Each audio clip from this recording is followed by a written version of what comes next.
오늘 여러분과 함께 말씀 나눌 제목은 사도행전 12장을 중심으로 실현당하는 교회라는 제목으로 함께 은혜를 나누고자 합니다.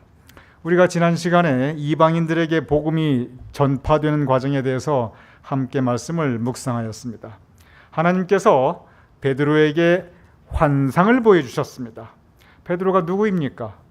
예수님께서 승천하신 이후에, 그리고 성령 강림과 더불어 교회가 시작한 이후에 교회의 최고 지도자였습니다.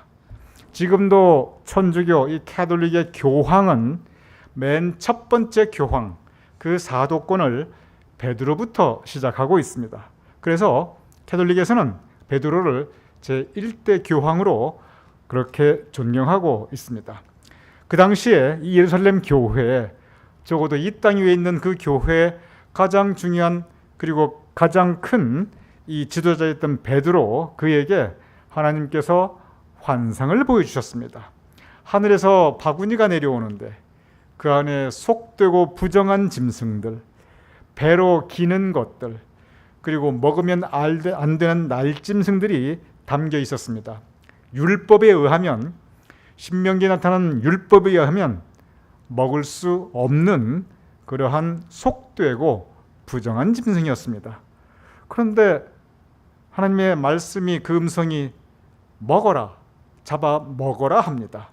그러니 베드로가, 아니 율법에 의하면 먹을 수 없는 것인데 나 그거 먹을 수 없습니다, 그렇게 답변합니다. 그리고 이 일이 3번이 있게 됩니다. 그 부분 잠깐 보도록 하겠습니다. 우리가 지난 시간 함께 말씀 나눴던 부분입니다. 사도행전 10장 15절에서 16절입니다. 또 두 번째 소리가 있으되 하나님께서 깨끗하게 하신 것을 내가 속되다 하지 말라 하더라. 이런 일이 3번 있은 후 그 그릇이 곧 하늘로 올려져 가니라. 예, 감사합니다. 베드로가 말하였습니다. 나는 먹을 수 없습니다. 저 속되고 부정한 것들을 내가 어떻게 먹습니까? 그러니까 하나님께서 깨끗하게 하신 것을 너가 어떻게 속되다 하느냐? 너가 왜 부정하다 하느냐? 이미 하나님께서 깨끗하게 하셨는데. 그 일이 3번이 있게 됩니다. 이 의미는 율법에 의해서 하나님의 말씀이 선포된 것이, 그것이 구약입니다. 그리고 구약은 이 심판과 그리고 정죄, 그리고 또 말씀에 순종한 사람에 대한 하나님께서 허락하시는 축복의 약속이 있습니다. 그런데 신약에서는 하나님의 새로운 뜻을, 하나님의 새로운 계획, 그 구원의 계획을 펼쳐주십니다. 그것은 심판과 진노와 징벌이 아니고 사랑과 포용과 그리고 용서였습니다. 구약에서는 죄인을 심판하는 거였는데, 신약에 오면 예수님의 십자가 피공로로 오히려 그 죄를 씻김받고 죄인까지 사랑하고 포용하고, 그리고 죄인에게 은혜를 베푸어 주시는 그 새로운 가르침이, 그것이 신약의 중심입니다. 베드로가 이 하나님의 새로운 뜻, 사랑과 포용, 그리고 구원, 이 용서와 은혜에 대한 새로운 뜻에 베드로가 순종합니다. 그 장면이 사도행전 10장 28절에서 29절입니다. 부탁합니다. 베드로가 이르되 이방인으로서 이방인과 교제하며 가까이 하는 것이 위법인 줄은 너희도 알거니와 하나님께서 내게 지시하사 아무도 속되다 하거나 깨끗하지 않다 하지 말라 하시기로 부름을 사양하지 아니하고 왔노라. 네, 감사합니다. 이 짧은 귀절이지만 베드로가 말합니다. 나는 유대인인데 유대인으로서 이방인과 교제하며 가까이 하는 것은 위법이다. 율법에서 그렇게 하지 말라. 분명히 기록되어 있다. 그렇습니다. 분명히 그렇게 기록되어 있습니다. 그것이 전에 하나님께서 주신 율법입니다. 같은 하나님께서 이번에는 다른 말씀을 주십니다. 아무도 속되다 하거나 아무도 깨끗하지 않다, 아무도 저 사람 부정하다 하지 말라. 하나님께서 새로운 계명, 새로운 명령, 새로운 뜻을 하나님께서 내려주십니다. 그리고 그것에 베드로가 사양하지 아니하고 왔노라, 순종합니다. 그리고 이 결과 하나님의 새로운 뜻, 즉 사랑과 포용과 용서와 은혜에 대한 이 새로운 뜻에 베드로가 순종하여 사도행전 전체가 무엇을 하냐면 사도행전 전체 끝장이 28절인데 그 끝장 28절에서 끝부분이 28절 부탁합니다. 사도행전 28장 28절입니다. 그런즉 하나님의 이 구원이 이방인에게로 보내어진 줄 알라. 그들은 그것을 들으리라 하더라. 네, 감사합니다. 저것이 사도행전의 끝부분 결론입니다. 하나님의 구원, 우리가 신앙적으로 영적으로 이 하나님의 구원처럼 값지고 귀한 게 어디에 있습니까? 우리가 예배드리고 우리가 평생 신앙생활하는 거 저 하나님의 구원 때문에 그렇습니다.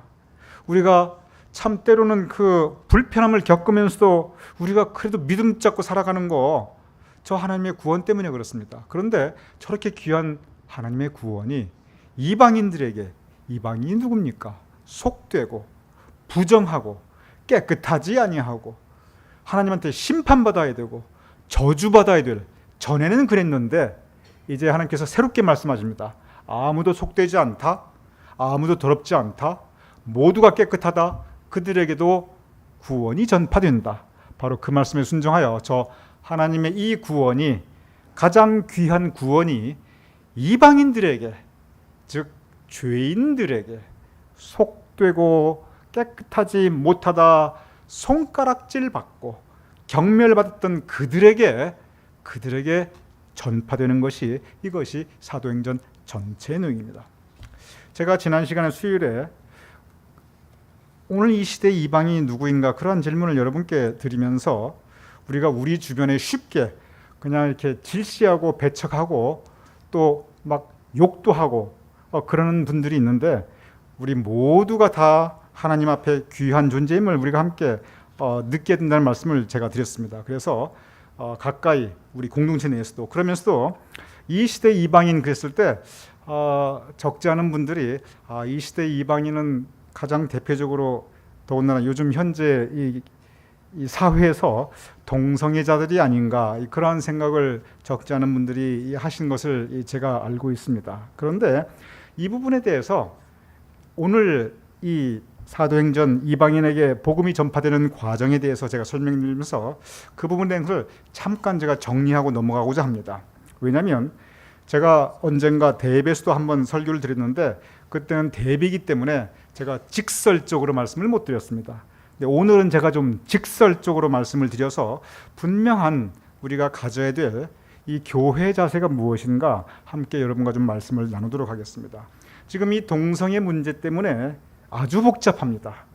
교회가 분열되고 있고 재판도 걸리고 막 교회가 뺏기기도 하고, 그리고 여러 가지 이 소송이 걸리기도 하고, 이것이 맞다 저것이 맞다 상당히 혼란스럽습니다. 이게 믿는 사람과 안 믿는 사람끼리 싸우면 이해가 될 텐데, 믿는 사람끼리 이 주제 가지고 지금 아주 심각하게, 그리고 옛날 종교 전쟁 못지않게 그렇게 서로 싸웁니다. 믿는 사람끼리 서로 막 마귀라고 그러고 사탄이라고 그럽니다. 그런데 이 부분에 대해서 우리가 어떤 믿음을 가져야 될지 분명히 한 번은 제가 좀 짚고 넘어가야 된다는 생각을 하게 됩니다. 그래서 오늘은 아주 그냥 직설적으로 말씀을 드리도록 하겠습니다. 먼저 우리가 명심할 것은 뭐냐면, 동성애가 죄인가 아닌가. 동성애는 분명히 죄입니다. 그 부분은 성경 말씀에 그렇게 나와 있고, 그리고 동성애가 분명히 죄이고 동성애자들이 분명히 하나님과 사랑 앞에 죄임임은, 그것은 분명한 사실입니다.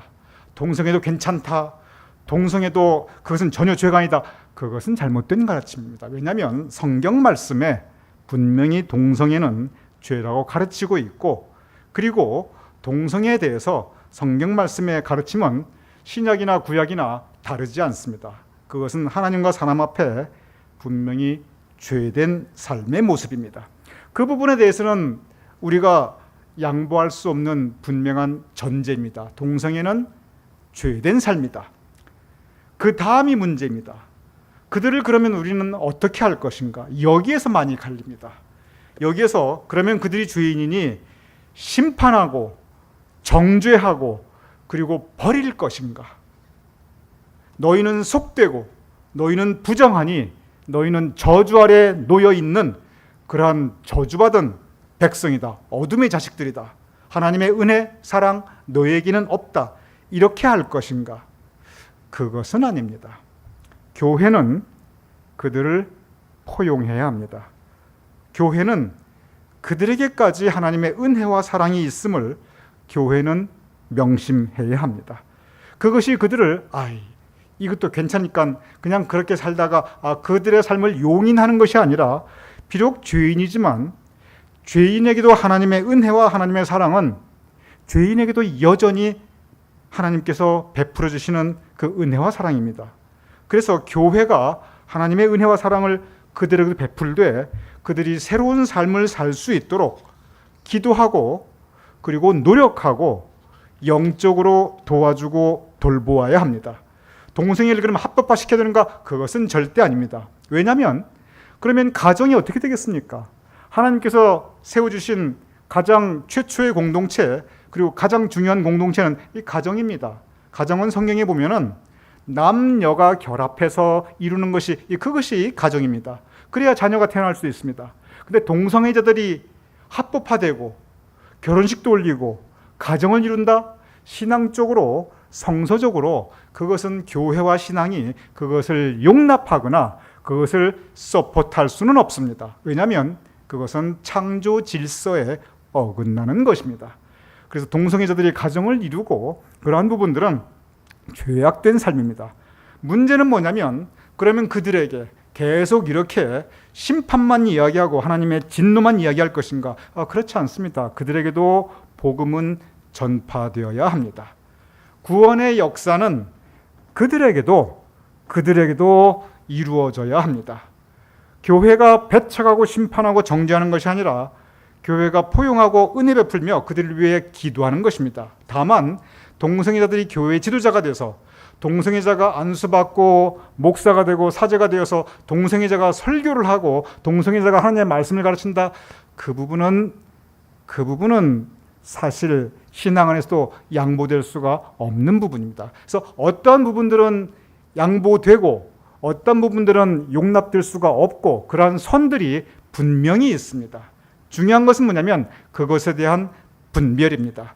동성애자들에게도 복음이 전파되고 하나님의 구원의 은혜가 그들 앞에도 있고 그들도 하나님의 귀한 백성인데 그러나 그들의 죄된 삶은 하나님 앞에 바로 올 수 있도록 우리가 노력하고 기도하고 도와주는 것이 필요합니다.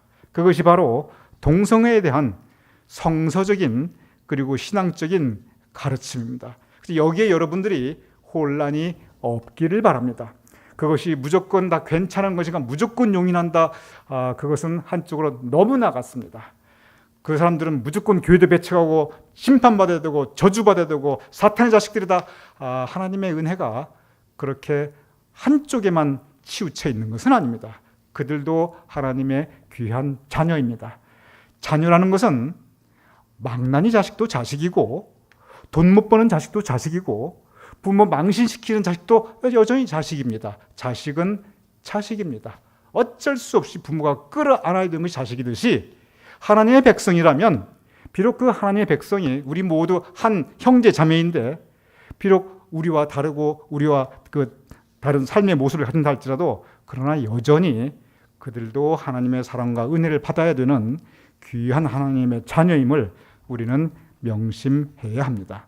이 동성애에 대한 부분을 아주 간단하게라도 제가 여러분께 이렇게 정리를 하여 드립니다. 다시 이제 사도행전으로 돌아가도록 하겠습니다. 그래서 복음이 전파됩니다. 성령이 역사합니다. 그런데 성경이 보면은 항상 복음, 즉 하나님의 나라가 확장되어 갈 때 그리고 성령이 역사할 때 그곳에 반드시 악령도 역사합니다. 은혜가 있는 곳에 죄의 역사가 있고 성령의 능력과 역사가 있는 곳에 악령의 능력과 악령의 역사도 있습니다. 이 부분이 성경에 보면 같이 갑니다. 성령의 역사만 있고 악령은 아예 없고 그러면 얼마나 좋겠습니까? 교회에 언제나 선하고 좋고 은혜스럽고 사랑만 가득하고 교회는 다툼도 없고 미움도 없고 아예 없고 그러면 얼마나 좋겠습니까? 서로 죽고 못 사서 하나가 된 가정도 부부관계도 그렇게 되지는 않습니다. 이 두 개가 성령의 역사와 악령의 역사가 항상 같이 갑니다. 무엇이 승리하나 그 차이입니다. 교회 공동체도 마찬가지고 가정도 마찬가지고 그리고 하나님의 나라도 역시 마찬가지입니다. 그래서 성령이 역사하는 곳에 또한 악의 세력도 역사하는 장면을 함께 보도록 하겠습니다. 사도행전 12장 1절에서 3절입니다. 그때에 헤롯 왕이 손을 들어 교회 중에서 몇 사람을 해하려 하여 요한의 형제 야고보를 칼로 죽이니 유대인들이 이 일을 기뻐하는 것을 보고 베드로도 잡으려 할세 때는 무교절 기간이라. 네, 감사합니다. 헤롯 왕이 교회 중에서 몇 사람을 해와되 야고보를 칼로 죽입니다. 요한의 형제 야고보, 아주 소중한 예수님의 제자입니다. 예수님의 12제자 가운데 제일 먼저 순교한 분이 바로 요한의 형제 야고보입니다. 여기서 여러분 혼돈이 없기 바랍니다. 최초의 순교자가 누구냐면 스데반입니다. 근데 스데반은 집사였죠. 사도로서 우리가 보통 최초의 순교자 야고보라고 그러는데 최초의 순교자 야고보 할 때는 그때는 그냥 최초의 순교자가 아니라 사도로서, 즉 예수님의 12제자 가운데 최초의 순교자는 야고보이고 그리고 전체를 다 그냥 뭐 사도이든 집사이든 평신도든 관계없이 무조건 전부 다 합쳐가지고 성경이 기록된 최초의 순교자는 스데반입니다. 그래서 여러분 여기에 혼돈이 없기를 바랍니다. 최초의 순교자, 무릇 막론하고 최초의 순교자는 스데반 집사이고 사도로서 예수님의 제자로서 최초의 순교자는 야고보입니다. 그런데 여기 보면 야고보를 칼로 죽였는데 유대인들이 기뻐합니다. 칼로 죽이는 그 역시 양령의 역사이고 칼로 죽임당한 야고보를 보면 참 하나님의 이 복음이 증거되는 것이 지금 이렇게 막히고 있습니다. 그런데 그걸 보고 기뻐합니다. 악한 일을 보고 기뻐합니다. 나쁜 일을 보고 기뻐합니다. 악령의 역사를 보고 기뻐합니다.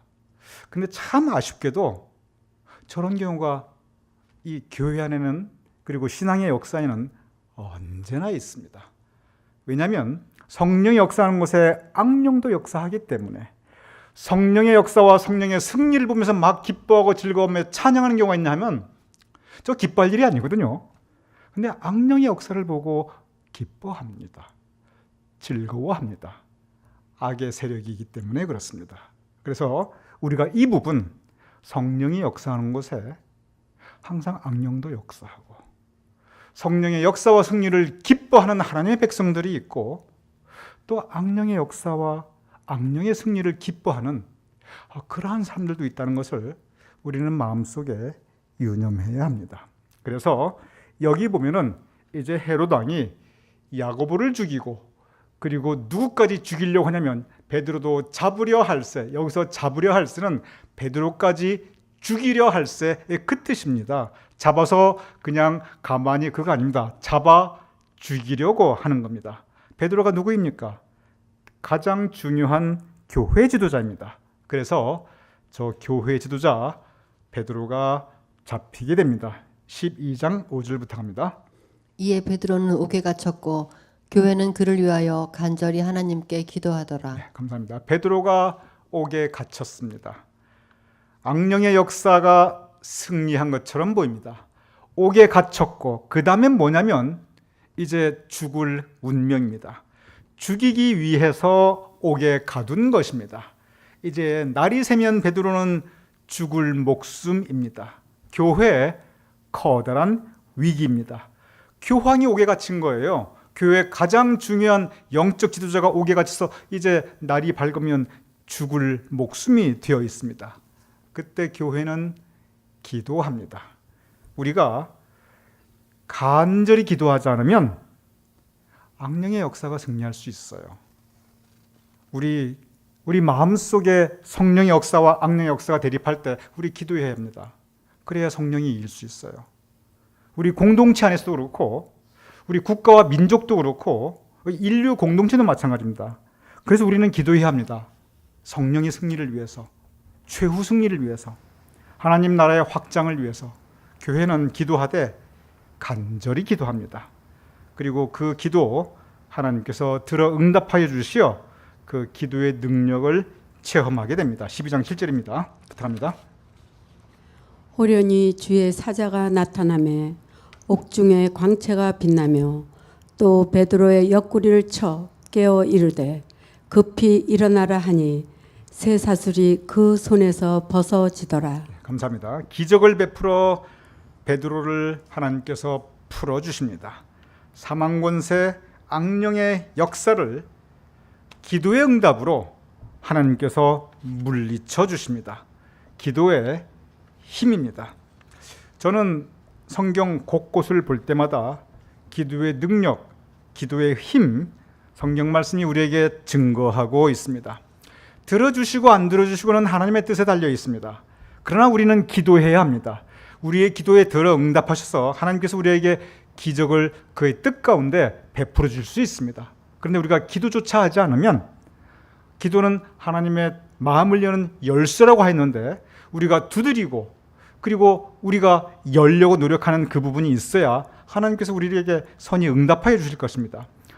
교회가 베드로를 위하여 간절히 기도하였고 그 위기 상황 가운데, 그리고 그 기도를 하나님께서 들어주셔서 다시 성령의 역사가 이어지게 됩니다. 그래서 베드로가 이제 감옥에서 나오게 됩니다. 헤롯 임금이 베드로를 찾게 됩니다. 이어서 12장 18절에 19절부터 갑니다. 나리샘의 군인들은 베드로가 어떻게 되었는지 알지 못하여 적지 않게 소동하니 헤롯이 그를 찾아도 보지 못하매 파수꾼들을 신문하고 죽이라 명하니라. 헤롯이 참 잔인해요. 파수꾼들을 다 죽입니다. 그만큼 이 헤롯은 살기등등하였고, 파수꾼을 죽일 정도면 예수님 믿는 사람들은 잡혔다 하면 바로 핍박과 그리고 고난을 받을 수밖에 없습니다. 이 12장을 보면 우리가 생각할 부분이 있습니다. 지금 어떤 상태냐면은 복음이 전파되고 있습니다. 하나님의 나라가 확장됩니다. 어디까지 확장되냐면 이방인에게까지 하나님의 나라가 확장되고 있습니다. 성령의 역사예요. 정말 불같은 성령의 역사가 일어나고 있습니다. 그런데 성령의 역사가 불같이 일어날 때 악령의 역사도 불같이 일어납니다.